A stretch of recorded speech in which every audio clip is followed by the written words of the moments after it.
30 जून 2024 को चिन्मय मिशन द्वारा एक कार्यक्रम आयोजित किया गया, जहां पर वेदों और उपनिषदों के बारे में बताया गया।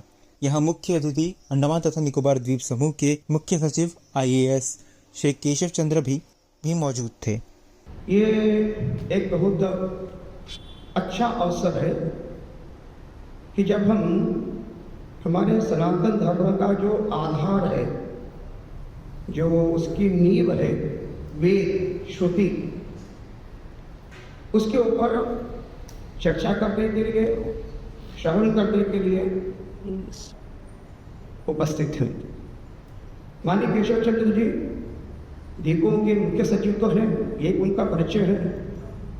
दूसरा परिचय यह है कि उन्होंने ज्योतिष में आचार्य किया है, शिक्षक, छंद, व्याकरण, निरुक्त, ज्योतिष और कल्प, ये वेदों के 6 अंग हैं। और इन 6 अंगों को संस्कृत एक अच्छा श्लोक है, छंदः पादौ तु वेदस्य। जो छंद है वो वेदों के पैर है। हस्तौ कल्पोश्च पच्यते, और जो कल्प है वो वेदों के हाथ है। ज्योतिषाम नैकम चक्षु, तो ज्योतिष इज द आइज, जैसे नेत्रों से देखते हैं तो वेद जो है, ज्योतिष जो है वो वेद की आंखें हैं। निरुक्तम श्रोत्रम उच्यते, जो निरुक्त है वो वेदों के श्रोत्र है, ज्ञान है। शिक्षा कारणम तो वेदस्य, जो शिक्षा है वो वेद के कान है। और मुखम व्याकरण स्मृतम, जो मुख है वो वेदों का व्याकरण है। तो ये वेद आप जानते हैं कि इसको श्रुति कहा जाता है। और सनातन धर्म का जो बेस है दैट इज द वेदा, श्रुति, जिससे हमको सारे संस्कार मिलते हैं और जानकारी मिलती है। तो ऐसे वेद और इसके शास्त्रों में वेदों और पुरुषों कहा गया है, नॉट रिटन बाय एनीवन, वो हमको परंपरा से मिलते हैं। और इसके पुराने जमाने में आप जानते हैं गुरु शिष्य परंपरा थी। गुरु शिष्यों को सिखाते थे और शिष्य उसको याद करता था। एक श्रुति by coming by the listening. But जैसे समय बीतता गया, बाद में उसको कंपाइल किया गया वेदवास जी ने और हमारे बीच में उपस्थित है। वेद का मतलब होता है नॉलेज। वेदा वेद धातु से बनता है, नॉलेज। और वेद में क्या है, पूर्ण रूप से ज्ञान की चर्चा है। कई बार हम ऐसे जानकारी के लिए बोलते हैं कितने वेद है, वो वेदाधार हैं, but actually Ved is only one, because it is a knowledge. और नॉलेज चाप नहीं हो सकती। जैसे साइंस केवल एक है, हमने उसको फिजिक्स कर दिया, केमिस्ट्री कर दिया, जियोलॉजी कर दिया, बॉटनी कर दिया, एनाटॉमी कर दिया, कितना उसको विभाजन कर दिया, तो science is only one. The same में नॉलेज एक ही है। विषय वस्तु के हिसाब से मेड ऋग्वेद, यजुर्वेद, सामवेद, अथर्ववेद, और सबसे पुराना जो वेद है ऋग्वेद। और वेद में क्या है, ऋचा है, मंत्र है। उन वेदों को पढ़ने का एक तरीका है, उदात्त है, अनुदात्त है, स्वरित है। तो बहुत अच्छी नॉलेज है, तो वेरी इंटरेस्टिंग सब्जेक्ट। यदि हम उसको पढ़ेंगे, श्रवण करेंगे, सुनेंगे, ये बहुत सुंदर है। वेदों को पढ़ने का सबसे बड़ा लाभ क्या है, we get the perpetual happiness. ब्रह्म सत्यम जगत मिथ्या, we understand this philosophy. If we understand these Mahavakyas,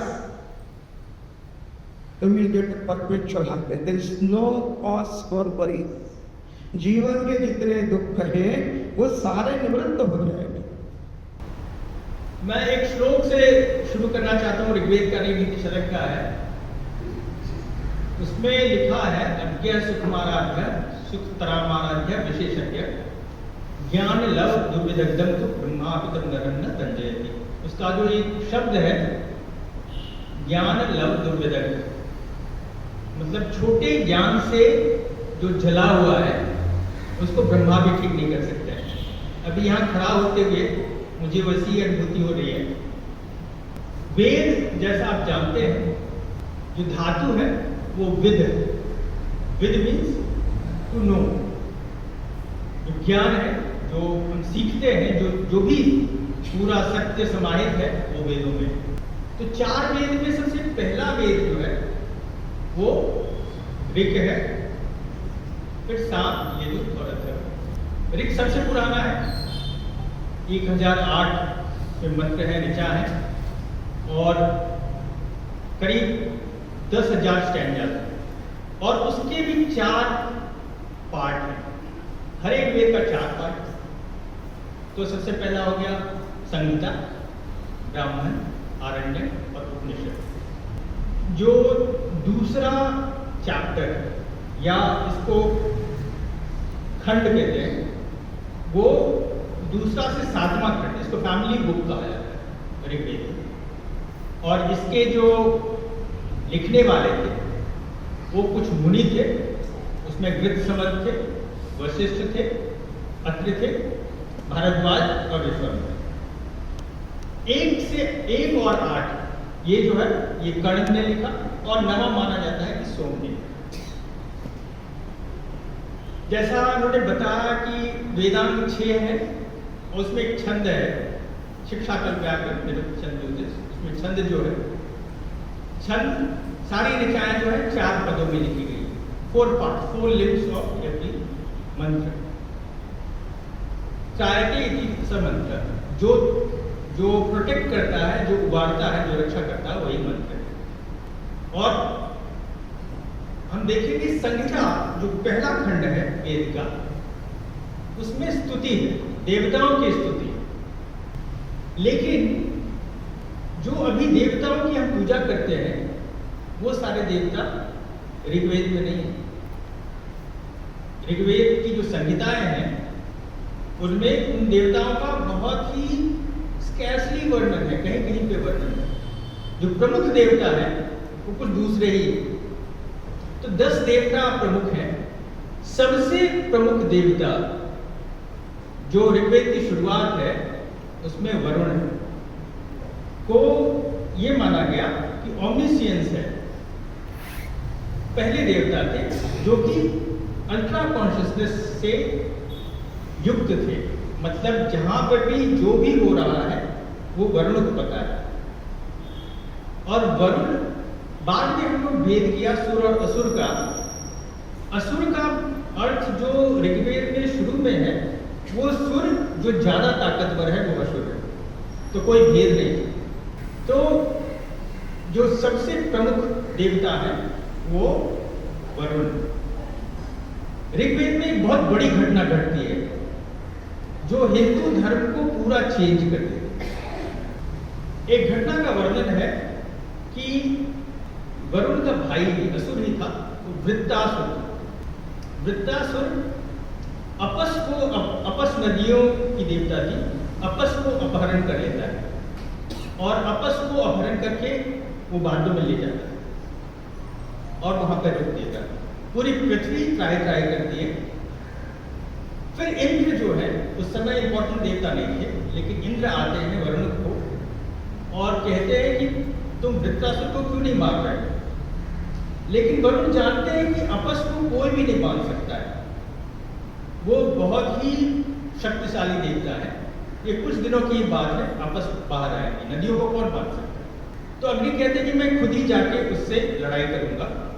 तो अग्नि और वरुण ये दोनों उसको रोकते हैं।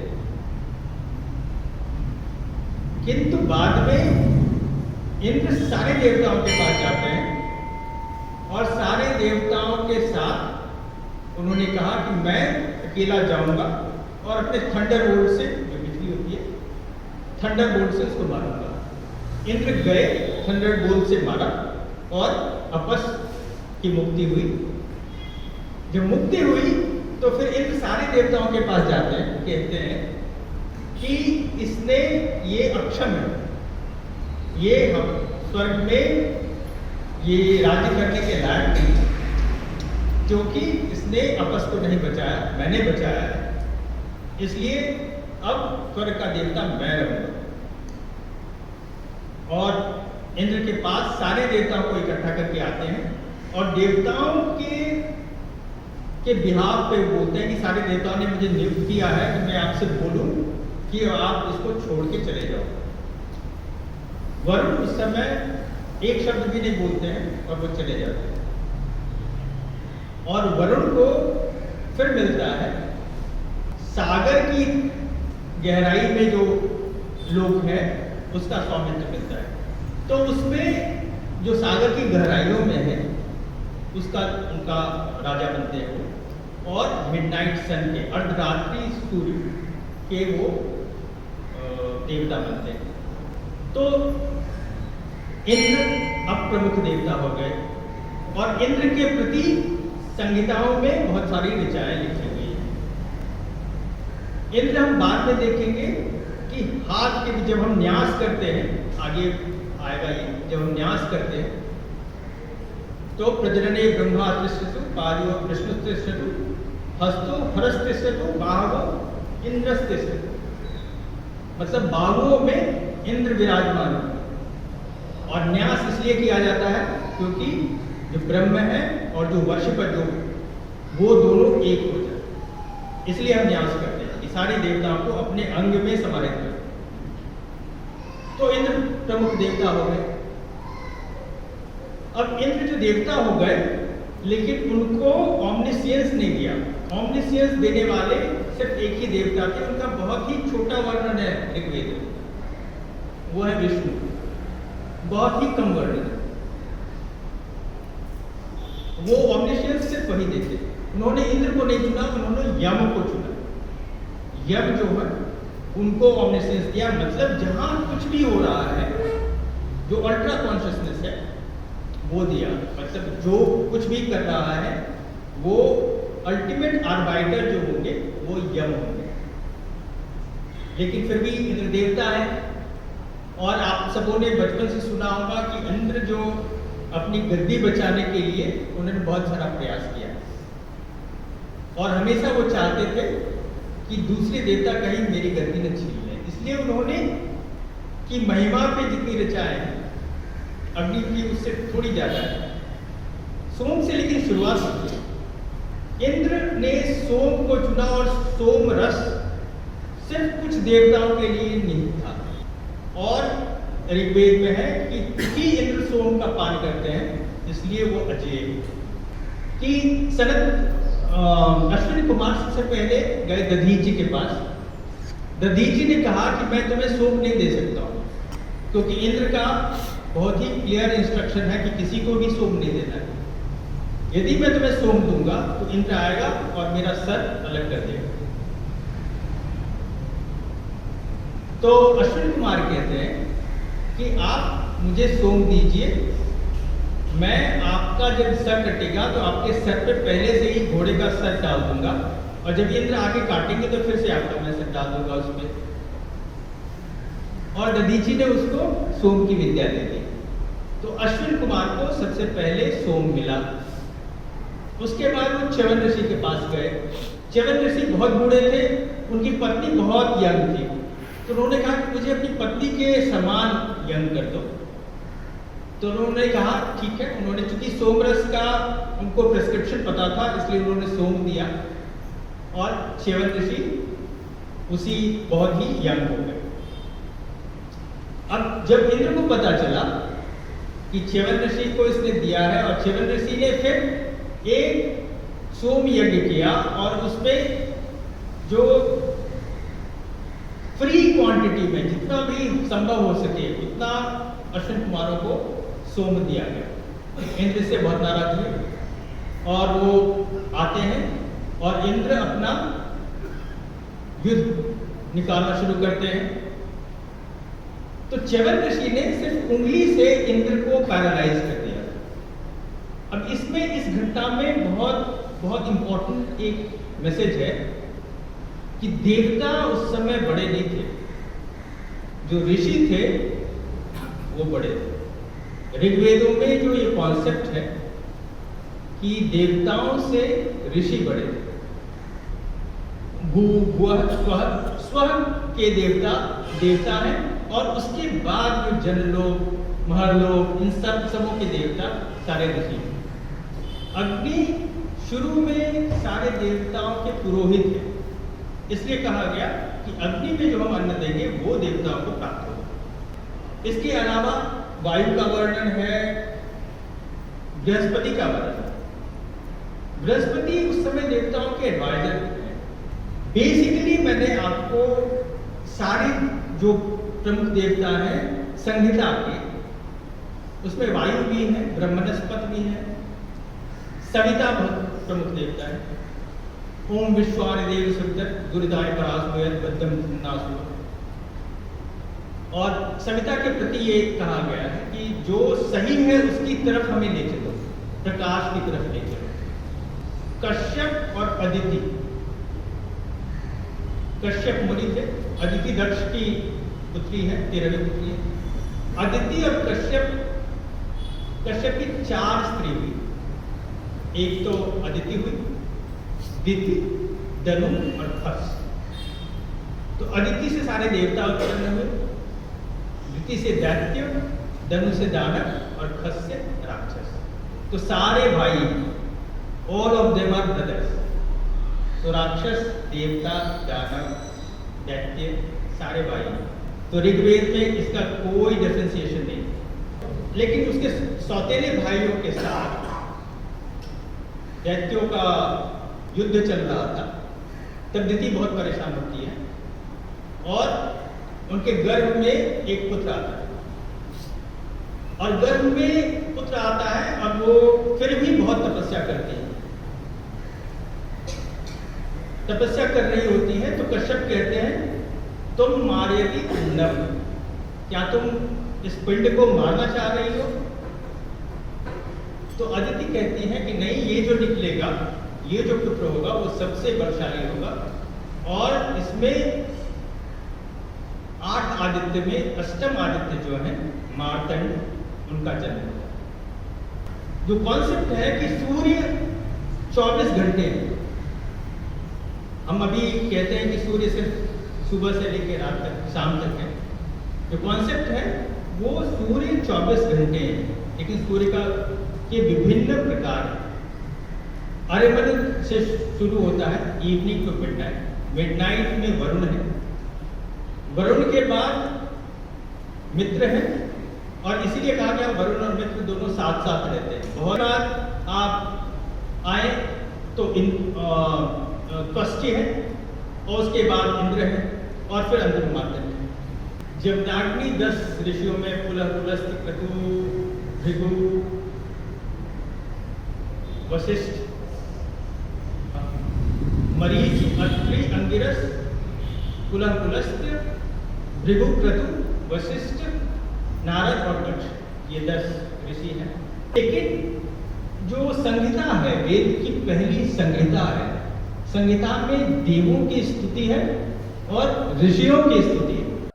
जो फिलॉसफी है वेदास की, वो क्या है? वेदास में 2 डिक्टम है, सत्य और ऋत। ऋतः सद्यात् ब्रह्म प्रयेति। यदि आप ऋत को फॉलो करेंगे तब आप सत्य को पहुंचेंगे। तो which is ultimate truth is सत्य। ऋत इज ऑल द नियम, all you have to follow the different kind of teachings which have been given in the Vedas. इस दोनों के इस पे पूरा का पूरा वेद आप देखेंगे, सारी ऋचाओं में इन दोनों का वर्णन। गणपति अथर्वशीर्ष किसी को याद है? उसमें भी ऋत और सत्य का वर्णन है कि ये मैं जो ये गणपति आपके सामने मैं ऋत भी कहूंगा और सत्य भी कहूंगा।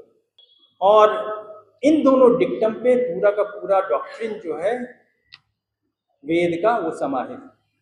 तो फिलॉसफी जो है वो स्टार्ट होता है, सबसे पहले मटेरियलिज्म आया। मटेरियलिज्म के पहले जो प्रोपाउंडर थे जिन्होंने ये दिया, सिद्धांत दिया, वो थे चारवाक। चारवाक का वो सूत्र आपको यावत जीवन सुखम जीवेत ऋणम कृत्वा घृतम, मतलब जब तक आप जिए सुख से जिए, उधार में घी लें और उसको पिए।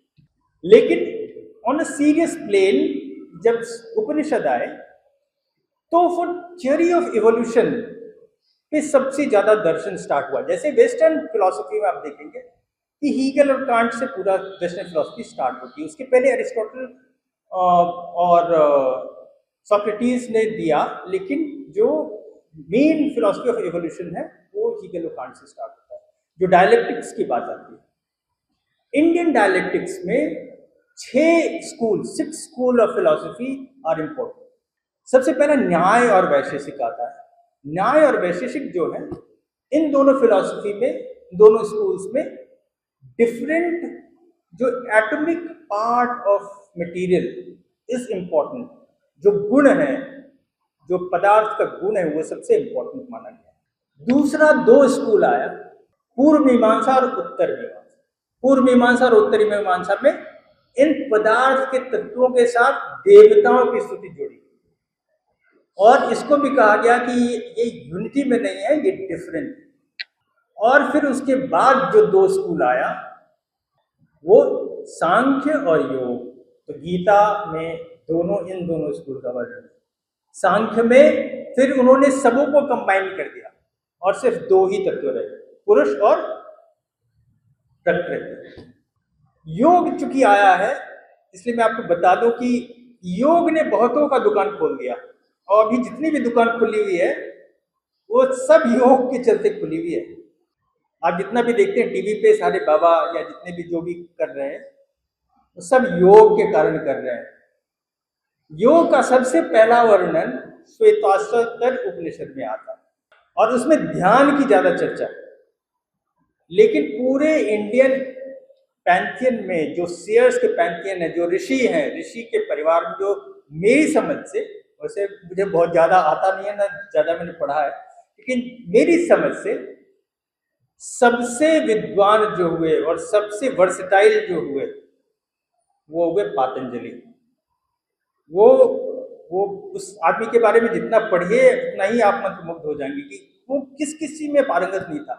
मैथमेटिशियन था वो, उसको पूरा वेद तो खैर सारे ऋषियों को कंठस्थ था, वो मैथमेटिशियन था, वो एस्ट्रोनॉमर था, वो योग, उसने सूत्र पूरा प्रतिपादित किया। और योग सूत्र आप पढ़ेंगे, योग सूत्र में सारे सूत्र सिर्फ 2 या 3 शब्दों के हैं, और इसीलिए अभी तक मुश्किल होता है कि उनका भाष्य क्या हो, क्योंकि इतना ज्यादा इंटरप्रिटेशन हो सकता है कि। लेकिन उन्होंने अष्टांग योग का किया कि 8 लिम्ब हैं योग के। 8 लिम्ब: आसन, प्राणायाम, प्रत्याहार, धारण, ध्यान, समाधि। और इस 8 स्टेजेस से निकल के आप जब पहुंचेंगे, then you will be close to lord, ultimate lord that you are seeking only if you have reached all stages. And एक ही आदमी पूरे इसमें अभी तक पहुंचा है मेरी समझ से, उस 8वें शिखर पे, वो हुए गौतम बुद्ध। समाधि सिर्फ गौतम बुद्ध को मिली, और समाधि वो नहीं कि मर गए, समाधि चेतना का, अल्ट्रा कॉन्शियसनेस का अल्टीमेट स्टेज जो है उस पे वो पहुंचे। और उसमें भी हिंदू धर्म ने क्या किया, उनको दशावतार में शामिल कर लिया। अब चूंकि वहां पे पहुंच गए हैं, इसलिए विष्णु के 10 अवतारों में बुद्ध भी एक अवतार है। ये 6 स्कूल हो गए, और लास्ट में आया अब कि जब इतने देवता हैं ऋग्वेद में, इतने ऋषि हैं, तो अब किनकी पूजा की जाए? कस्मै देवाय हविषा विधे, किस देवता की पूजा की जाए? और ऋग्वेद में ये आता है, बार बार आता है इसका प्रसंग, कस्मै देवाय हविषा विधे, किस देवता की मैं पूजा करूं? तो ऋग्वेद में 2 बहुत ही प्रमुख सूत्र हैं मेरी समझ से। आप सब सारे विद्वान हैं, मेरी समझ से 2 बहुत प्रमुख हैं, और एक की तो आप शायद, एक का पाठ तो अभी भी शायद करते हैं, पुरुष सूक्त का तो आप पाठ करते होंगे यहाँ पे। पुरुष सूक्त अभी भी पढ़ा जाता है, और मैंने बहुत सारे पंडितों को पूछा कि इस किस देवता के लिए है, तो सबों ने, किसी ने कहा कि शिव जी के लिए, किसी ने विष्णु जी के लिए, किसी ने कहा। लेकिन पुरुष सूक्त वास्तव में यूनिटरी कॉन्सेप्ट ऑफ लॉर्ड का, पुरुष, ओम सहस्र पुरुषा शीर्षक सहस्राक्ष सहस्रपाद, इसके हजारों सिर हैं, हजारों आंखें हैं, हजारों पैर, उसका वर्णन है ओम भूमि विश्वतो वृत्वा अत्र तिष्ठति 10 अंगुलम, वो पूरे विश्व को 10 अंगुलियों से ज्यादा घेरे हुए, वो इतना विशाल। पुरुष एवेदगम सर्वम यद्भूतम यच्च भवम, जो भी हुआ है जो होगा वो भी सब उसी में। उदामृतस्य शेषान यदन्ना तिरोहति एतावानस्य महिमा, वो अपने को सैक्रिफाइस कर रहा है।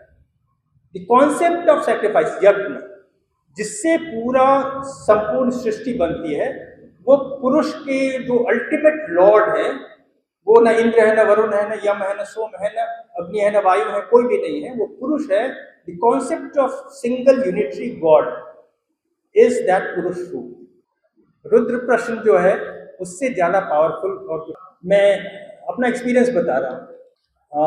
जनरली मुझे कभी कोई गुरु नहीं मिले, वो भी ज्योतिष में निर्धारित रहता है कि किसको गुरु मिलेंगे किसको नहीं मिलेंगे। मुझे सब संभव कभी नहीं मिले, किसी भी क्षेत्र में नहीं मिले। जो भी चीज मैं करता हूँ, तो जो भी सारा अध्ययन है, जो भी समझना है खुद ही वो करना है, वो भी एक तरीके का दुर्योग है, वो अच्छा योग नहीं है। तो अचानक चूंकि मैं सुबह में थोड़ी पूजा करता हूँ, पंचाक्षर, अष्टाक्षर, षडाक्षर, सोमवार को मैं शिव जी की पूजा करता हूँ, तो सारे स्त्रोत पढ़ने के बाद फिर मुझे लगा कि अब रुद्र प्रश्न पे आना चाहिए। बहुत हो गया, अब थोड़े से अच्छे स्टेज पे आए। रुद्र प्रश्न जो है यजुर्वेद का 33 संहिता का है, उसमें 2 खंड हैं, नमक और चमक। नमक इसलिए कहा गया है, नमक आपको सुनने बड़ा अटपटा लग रहा होगा, नमक इसलिए कहा गया है क्योंकि उसमें जितनी भी स्तुति है उसमें 11 अनुवाक है, और 11 अनुवाक में जो भी स्तुति है उस समय नमो नमः है। और चमक में जितने भी मंत्र हैं उसमें चमे हैं, शंख में, प्रेष में, कामश में, कामश में, बहुत ही लंबा है, ये पढ़ना भी नहीं चाहिए, मैं क्षमा मांगता हूँ। बिना इसके रुद्र प्रश्न नहीं पढ़ना चाहिए। और मैंने पढ़ना शुरू कर दिया, और इतनी विकट समस्या आनी शुरू हुई कि मैं आपको बता नहीं सकता, इतनी विकट समस्या। जब मैं पढ़ के उठता था उसको करीब, क्योंकि मुझे थोड़ा सा कम वक्त लगता है, क्योंकि संस्कृत का थोड़ा सा मुझे आइडिया है, आधे घंटे 45 मिनट में हो जाता था। मैं पढ़ के उठता था तो मन करता था कि सामने में जो भी आए उसका सर तोड़ दे, इतना ज्यादा क्रोध अंदर से आता था। रुद्र जो है वो बहुत ही इंपॉर्टेंट देवता है, लेकिन उनकी पूजा यदि आप करते हैं या रुद्रशती या रुद्र प्रश्न करते हैं तो किसी के गाइडेंस में ही कीजिए। जो जानते हैं, जैसे स्वामी जी जानते हैं, तो इनके गाइडेंस में ही कीजिए, नहीं तो शुद्ध रुद्र प्रश्न जो है बहुत ही विकट परिणाम देता है। जैसे कोई बीमार पड़ जाता है तो आप कहते हैं ना रुद्राभिषेक करवाना है, वो वही है, रुद्राभिषेक ही है, रुद्राभिषेक का पाठ। रुद्र में जैसे मैंने कहा, नमक में जो रुद्र है, रुद्र के पहले विकट रूप है, और उसमें कहा गया कि रुद्र बहुत ही इंटरेस्टिंग है। वो कहता है शुरू में कि रुद्र आप चोर की तरह आओ और मेरी समस्याओं को चुरा के ले जाओ। आप कहीं भी किसी भी मंत्र में कहीं भी आप दिखा दे, जब रुद्र को या किसी देवता को ये कहा गया। बाद में शिव रूप में उनकी स्तुति है। और चमक तो और भी अद्भुत है। चमक में आपको बताऊं, यदि आप किसी देवता से मांगना शुरू करें तो कितनी चीज मांगेंगे? आंख बंद करके मांगना शुरू कीजिए, कितनी चीज मांगेंगे? 10, 20, 30 चीज, 40, 50, 60 तक जाते जाते आपका खत्म हो, बस इतना ही दे दो करके आप शांत हो जाएंगे। Isn't it? 60 चीज आप क्या सोचेंगे कि घर में ये दे दो, धन दे दो, गाड़ी दे दो, कैरियर बढ़ा दो, यहाँ पहुंचा दो, वहां पहुंचा दो, चाहे पूरे दुनिया घूम लें, खूब धन हो जाए, बिरला से भी ज्यादा धन हो जाए, सब चीज करके अंत में क्या करेंगे? आप 60 से ज्यादा चीज नहीं मांग सकते। चमक में आपके बिहाफ पे 347 चीजें मांगी गई हैं मंत्र के द्वारा 347 चीज कि आप हमें दें। अद्भुत है वो। लेकिन रुद्र प्रश्न जो है उसको आप थोड़ा सा समझ के पढ़ें।